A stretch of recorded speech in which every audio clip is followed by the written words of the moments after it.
Hi everyone, today my mission is to make harem pants. Now I've already made some of these for summertime. Lots of people wear them in very kind of floaty cotton materials, and I thought, oh, I've enjoyed wearing them all summer. How can I make some for winter? So this is fleeced cotton, 100% cotton. It's absolutely gorgeous and soft. Lovely material, gorgeous colour, and I got this in a Welsh company, and it's organic and fair trade too, even better. So I'm going to talk through design options, considering it's quite a thick fabric and it doesn't drape very well. It's basically the kind of fabric you get for sweatshirts. So ignore that, because that's a kind of cape that I might make afterwards, and that's a kind of top/dress, so ignore that. I did some research on Pinterest last night, and I drew out some different ideas that came to me as I was looking at the images. So this one's very simple. It's literally 2 side seams, a drawstring, and a curved seam that goes up and round, but it's still a very low dropped crotch, and maybe pinching in reasonably tightly around the ankle. And I thought, yeah, nice and simple to make, but there might not be very much movement when I walk, and that's really important for me. I don't want to feel awkward when I'm wearing my clothes. So the next option was this, very simple. It's basically a straight line all the way across, and then there's just a hole in the bottom seam to get your leg through, your foot through. And the one I saw had some pockets on the side. I thought maybe pockets would be good if I had enough fabric for that. And a simple drawstring, and then these seams to give, you know, extra fabric in the middle there. What else do we have? Then this, I haven't drawn it very well, it's not really to scale, I was trying to squeeze it on the bottom.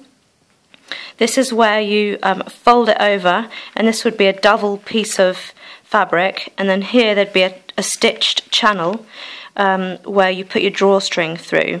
So when that's folded, the drawstring you would see, and you can then tighten so it stays in place. And then here are some pleats to make the fullness go quite flatly into the tighter waistband panel. And then again, very simple with just holes at the bottom. I quite liked this idea. So the leg is much tighter, closer to the knee. You have a lot more space for fabric in between the legs for movement, but that means then you've got loads of gathering. And I didn't want this seam because I thought that'd be really bulky with all the gathering, so I scrapped that idea. And then I think this one might be my favourite. I had another criteria, and that was that I could still wear my leg warmers, so either they'd go underneath and fit over, or I could maybe put my leg warmers over the top here, and have enough movement here so that I can walk easily and drive and do everything I normally do, and then just keep the top really simple with the drawstring.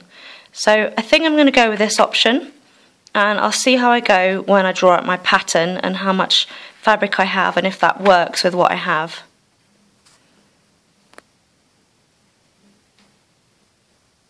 So here are the tools I'm going to need: my pattern master, my chalk, my big scissors for cutting out, my not so good tape measure, I've got a better one than that, and I'm going to change the colours in my overlocker, calculator just for speed. So I haven't decided yet or not, but I've got a good quality elastic here which goes around my waist, so I could just have it elasticated, but usually I like to have the drawstring as well so it's properly firm and doesn't have any movement. Sometimes it's necessary and you feel more secure with it tied off with something that doesn't stretch. This is to feed through to make the drawstring later on. That's for threading my overlocker. That's if I make a mistake, hopefully not. And for calculating my different measurements. So in the future I might show you the top I decide to make out of the same material, but it's the beige, kind of a merle beige. Gorgeous. Can't wait to wear it.